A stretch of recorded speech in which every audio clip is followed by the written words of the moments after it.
Hello, કેમ છો? I hope તમે હશો તો મજામાં. અમે બી મજામાં છીએ. કરો મારે રેતીના દર્શન કરીને પાવન થાવ, કેમ કે માને આરતી થઈ ગઈ. હવે આપણે રૂટિનના કામ કરીએ. સવારમાં તો રૂટિનના કામ હોય, કેમ કે આજે મારે નાસ્તો બનાવવાનું છે ઉપમું. તો હું તમને બતાવું. નાસ્તામાં આપણે ઉપમું બનાવવાના છીએ, તો બતાવું તમને કે ઉપમું કેવી રીતે બનાવું છું. રેસીપી તો નહીં બતાવું, પણ ઉપમું બનાવવું એ તમને બતાવું કે મેં ઉપમું બનાવ્યો છે. તો હવે વિડીયોમાં બન્યા રહો, આગળ વિડીયો લેશું. સવારથી સાંજ સુધી જેટલા વિડીયો લેવાશે એટલા લેશું, કેમ કે ઘરના કામ બી એટલા હોય, બારે બી કામ આવી જાય ક્યારેક. તો હવે આપણે વિડીયોમાં બન્યા રહેજો, એટલે આગળ વિડીયો લેશું. તો ચલો, જય માતાજી, જય દ્વારકાધીશ, જય સિયારામ. નાસ્તામાં બનાવવાનો છે ઉપમું. એક બાજુ મૂકી છે ચાય, અહીંયા શાક મૂક્યો છે ચોરીનું. અહીંયા બનાવવાનું છે ઉપમું. તો ઓઇલ મૂક્યો છે હમણાં, અને આ બધા શાક સુધાર્યા છે. કાંદા, મરચાં, કઢીપત્તો, ટમાટર હવે કાપવાનું છે. આ છે રવો મતલબ સૂજી. તો આપણે ઉપમો બનાવીએ. વિડીયોમાં બના રહો, આગળ વિડીયો લઈશું. જ્યારે નાસ્તો કરશું ત્યારે બતાવશું કે ઉપમો કેવો બન્યો છે. તો ચલો, વિડીયોમાં બન્યા રહો. સામગ્રી: કાંદા, કઢીપત્તો, મરચાં, અને આ છે ટમાટર આપણે લાસ્ટમાં નાખશું. અહીંયા મૂક્યો છે તેલ, અહીંયા છે રવો. તો હવે આપણે ઉપમો બનાવીએ. વિડીયોમાં બન્યા રહો, આગળ વિડીયો લેશું. રેસીપી તો હું બતાવીશ નહીં, રેસીપીમાં તો કાંઈ છે નહીં. આમાં નાખશું હિંગ, જીરો, અને પછી આ બધા વેજીટેબલ નાખી દઈશું. પછી નાખશું રવાને થોડો શેકી લઈશું. પછી ઉપરથી નાખશું ગરમ પાણી, અને જરાક નાખશું હલ્દી ને નમક. એટલે આપણું ઉપમું બની ગયું. આ છે રેસીપી, એકદમ ઇઝી રેસીપી છે ને, ફટાફટ થઈ જાય. તો વિડીયોમાં બન્યા રહો, આગળ વિડીયો લેશું. ચલો, જય દ્વારકાધીશ. તો હવે આજે આપણે કરવાનું છે ચોરીનું શાક. ટિફિન બનાવવાનું છે, એટલે મેં તો ચોરીનું શાક કરવાનું છે. ચોરી હમણાં ઉબાલી લીધી, બાફી લીધી. આપણે ભાષામાં કહીએ કે બાફી લીધી, અહીંયા બોલીએ તો ઉબાલી લીધા. તો હવે આપણે એનો વઘાર કરશું. અહીંયા લસણ, મરચાં અને આદુની પેસ્ટ બનાવી છે, તમે જોઈ શકો. તો આપણે ચોરીનું શાક બનાવીએ ને, જગદીશભાઈ જશે ટિફિન લઈને હમણાં થોડી વારમાં. નાસ્તા થઈ ગયા છે, એટલે આપણે ટિફિનની તૈયારી કરી નાખીએ ફટાફટ. પછી રૂટિનના વિડીયો લેશું, બરાબર ને? જેટલા રૂટિનના લેવાશે એટલા લેશું. તો હું શાક વધારી નાખું થોડી વારમાં. તમે વિડીયોમાં બન્યા રહેજો, એટલે આપણે વિડીયો લેશું આગળ. ચોરીનું શાક છે, તમે કેવી રીતે બનાવતા ખબર નહીં. અમે તો આવી રીતે બનાવીએ છીએ. અમે તો આવી રીતે બનાવીએ છીએ. આમાં ઉડી મને રાઈ લીધું. રાઈનું ધ્યાન રાખવાનું હોય. આ મારી ચોરી હવે પાછું મસાલા બધા થોડીક વાર ગરમ લેવા દઈશું. પછી કરીએ મસાલા આપણે. અને હમણાં થોડી તૈયારી છે. મારે થોડો બહાર જવાનું છે. બારે એટલે તો પછી બતાવશો, હમણાં નહીં બતાવીએ, કેમ કે એની તૈયારી છે. એટલે મારાથી વિડીયો હમણાં થોડો ઓછો લેવાય છે. તો બહાર જવાની તૈયારી, એટલે આપણે 10-12 દિવસ જઈએ તો પછી તૈયાર તો કરવી પડે ને. જો આ બની ગયો શાક, અને 10-12 દિવસ બહાર જઈએ આપણે, તો આપણે તૈયારી તો કરવી પડે ને. કપડાં છે, કાંઈ બીજી વસ્તુ છે, બહાર જઈએ એટલે બધી તૈયારી કરવી પડે. તમે વિડીયોમાં બન્યા રહેજો. અમે ક્યારે બહાર જવાના છીએ એ અમે નહીં બતાવીએ, અને જશું ત્યારે બતાવશું. ત્યારે વિડીયો જોજો. વિડીયો તો આમ જુઓ જ છો તમે, પણ ના જોતા હો તો તમે જોજો. અને તમારો કોઈ બી હોય એને શેર કરો કે ભાઈ આ વિડીયો જુઓ. તો મારા 1000 સબસ્ક્રાઈબ કરાવી દો. 10 દિવસમાં 1000 સબસ્ક્રાઈબ કરાવી દો. તો હવે વિડીયોમાં બન્યા રહેજો. જેથી સાચી વાત ને, 10 દિવસમાં 1000 સબસ્ક્રાઈબ બનાવી દો, એટલે પછી તમારો આભાર. વિડીયોનો આભાર તો માનવો પડે ને આપણે. ભાઈ આટલી બધી હેલ્પ કરતા હોય આપણી, તમે હેલ્પ કરો જ છો, મારો વિડીયો જુઓ છો ને શેર બી કરો છો. તો ખાલી હવે 240 કંઈક ખૂટે છે. 240 સબસ્ક્રાઈબ કરાવી દો, એટલે મારા 1000 પૂરા થઈ જશે. તો ચલો, વિડીયોમાં બનાવી રહેજો. આગળ આપણે વિડીયો લેશું, જેટલા લેવાશે એટલા. ચલો, જય દ્વારકાધીશ.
હવે આપણે કરીએ રસોઈ.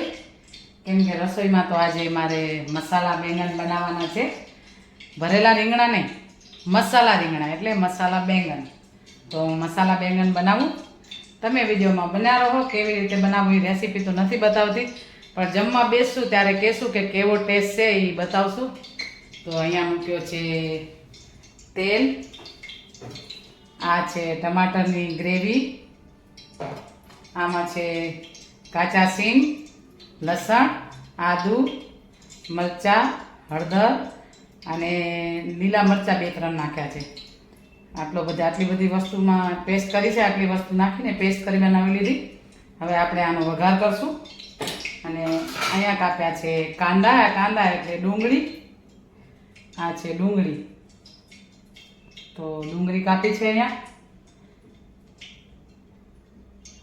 અને અહીંયા રીંગણા એટલે તરી લીધા બેંગન.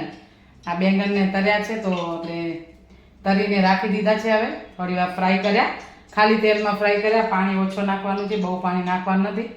તો આ છે બેંગન, એટલે બેંગનને ફ્રાય કરી લીધા. હવે આપણે એના મસાલા કરીએ બધા અને વઘારી નાખીએ એકવાર.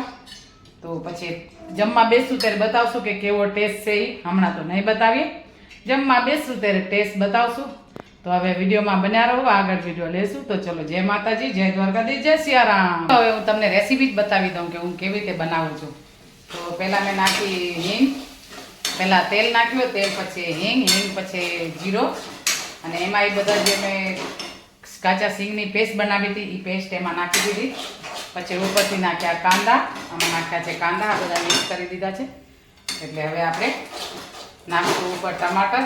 આ થોડાક પાકી જાય એટલે પછી ટમાટર નાખવાના. કેમ કે આમાં વધારે તો ગરમ પાણી જ નાખવાનું છે. એટલે અને થોડોક આપણે સાતળી લઈએ, જરાક આમ તેલ છૂટો થાય એવો સાતળી લઈએ. પછી આપણે મસાલા કરશું એમાં. કેમ કે હમણાં તો આપણે પેસ્ટ નાખી છે, એક કાચા સિંગની પેસ્ટ નાખીને કાંદા નાખ્યા. હવે નાખશું ઉપરથી ટમાટર. વિડીયોમાં બન્યા રહો એટલે તમને ફૂલ રેસીપી જોવા મળશે. તો હું હવે આ બનાવું છું. થોડોક તેલ છૂટો પડે એટલે આપણે એમાં ટમાટર નાખી દઈએ. ટમાટરની ગ્રેવી છે એ જરાક તેલ છૂટો પડે એટલે. બહુ તેલ નથી નાખ્યો, એકદમ તેલ ઓછો. અને તેલ ઓછો ખાઈએ છીએ એટલે તેલ ઓછો નાખ્યો છે. તો હવે તેલ છૂટો પડે છે, થોડો તમે જોઈ શકો છો. તેલ છૂટો પડે એટલે આપણે નાખીએ થોડો ટમાટર અંદર. એટલે કાંદા બી પાકી જાય, જે સિંગની ગ્રેવી હતી એ બી બધા મસાલા પાકી જાય, અને આપણા ટમાટર નાખશું એ બી પાકી જશે થોડી વારમાં. હવે નાખશું ટમાટર. આ છે ટમાટરની ગ્રેવી. અહીંયા નાખ્યા ટમાટર. તમે જોઈ શકો છો કે આપણે એને હવે મિક્સ કરી નાખીએ બધું. તો થોડી વારમાં મિક્સ કરતા રહેવાનું અને સ્લો ગેસ રાખવાનું, ધીમા તાપે બનાવવાનું છે. જો ફાસ્ટ ગેસ હશે તો પાકશે બી નહીં અને તમને ટેસ્ટ બી થોડોક ફરક પડી જશે. એટલે સ્લો ગેસ ઉપર રાખવાનું. 15-20 મિનિટમાં તો મસાલા બેંગન બની જાય છે. એટલે આપણે આજે મસાલા બેંગન ખાવાના છે. તો મને કીધું કાકા આજે શું બનાવું. આમ તો સવારથી વિચાર જ હતો, મેં સવારથી રેડી રાખ્યો જ હતો, પણ કીધું બધા ખાશે કે નહીં ખાય. મેં તો ચલો ખાય જ છે, આમથી તો બનાવી જ નાખીએ. તો હવે આ પાણી ભરી જશે ટમાટરનું ને તેલ છૂટો પડશે. થોડો તેલ ઉપર આવે એટલે આમાં આમ ચોટવું ન જોઈએ ચમચામાં. એટલે પછી આપણે નાખશું બેંગન ઉપરથી ને મસાલા કરશું બધા. વિડીયોમાં બન્યા રહો એટલે આગળ આપણે વિડીયો લેશું. તો હવે જો તેલ થોડો છૂટો પડે છે. તેલ આમ ઉપર આવી જવું છે, ચારેકોરનું તેલ બધા પાકી જાય એટલે તેલ આવી જાય ઉપર. તો 20 મિનિટમાં તો થઈ જાય, બહુ ટાઈમ ન લાગે આને કાંઈ. એટલે આપણે ભરેલ મસાલા બેંગન આજે ખાઈએ. અને હવે જ્યારે ખાશું ત્યારે તમને બતાવશું. હવે આમાં મસાલા મારે કરવાના છે, તો હું મસાલા કરી જ દઉં સાથે, કેમ કે તેલ છૂટો પડી ગયો છે. તો હવે હું મસાલા કરી જ દઉં. થોડોક નાખશું ધાણા જીરો, થોડાક નાખશું લાલ મરચાં આપણે સિંગની પેસ્ટમાં નાખ્યા હતા. થોડી નાખશું હલ્દી બી નાખી હતી એમાં. ઉપરથી નાખશું સ્વાદ અનુસાર નમક. તો જેટલો જેવો તમે ખારો ખાવશો કે પછી વધારે ઓલો ખાવ છો તો આપણે સ્વાદ અનુસાર નમક નાખવાનું છે. તો મેં મસાલા કર્યા છે. ઉપરથી થોડી નાખશું કસ્તુરી મેથી, હમણાં હું લઈ આવું. અને થોડોક નાખશું આમચૂર પાવડર, એ બે વસ્તુ નાખવાની છે હવે. તો એ સેલે નાખવાની છે એટલે હમણાં નહીં નાખું. બેંગન નાખીને પછી એ મસાલા કરું બે. કસ્તુરી મેથી અને આમચૂર પાવડર આ બે નાખવાના છે લાસ્ટમાં. તો હવે આ રેસીપી બની જ ગઈ છે આમ તો આપણે હવે એમાં બેંગન નાખી દઈશું. આ છે બેંગન એટલે મેં સાતરી લીધા હતા તેલમાં, ખાલી તેલમાં. તો એ બેંગન નાખશું એટલે એને બી થોડા થોડા ચડવા દઈએ આપણે. બેંગન નાખ્યા મેં તો એ બી ચડી જાય સાથે સાથે એટલે મિક્સ કરી નાખીએ. હવે લાગે તો બહુ મસ્ત છે ખાવાનું, ટેસ્ટ તો હવે પછી ખબર પડશે જમવા બેસશું ત્યારે. તો વિડીયોમાં બન્યા રહેજો. એટલે આમાં ગરમ પાણી નાખવાનું છે, ઠંડો પાણી નથી નાખવાનું. તો થોડી વાર પછી હું ગરમ પાણી નાખીશ, હમણાં નહીં નાખું, થોડી વાર પછી નાખીશ. જરાક વાર આને એમને એમ ખાલી આપણે સાતરીએ થોડીક વાર ઉપર ઢાંકી દઈએ જરાક વાર 5 મિનિટ માટે. તો ઢાંકી દીધું છે. હવે પછી આપણે પાણી નાખશું ગરમ ને આમચૂર પાવડર ને કસ્તુરી મેથી. બસ આપણે આ મસાલા બેંગન બની ગયા. હવે જમશું ત્યારે વિડીયો બતાવશું. ચલો વિડીયોમાં બન્યા રહેજો. વિડીયો સારો લાગે તો લાઈક, શેર અને સબસ્ક્રાઈબ. ચલો જય માતાજી, જય દ્વારકાધીશ, જય સિયારામ. તો મેં બનાવ્યું હતું રીંગણાનું શાક. શાક બહુ જ મસ્ત ટેસ્ટ છે. બધાને ભાવે ના ભાવે એ તો ખબર નહીં, મને તો બહુ જ ભાવ્યો અને મેં ખાધો.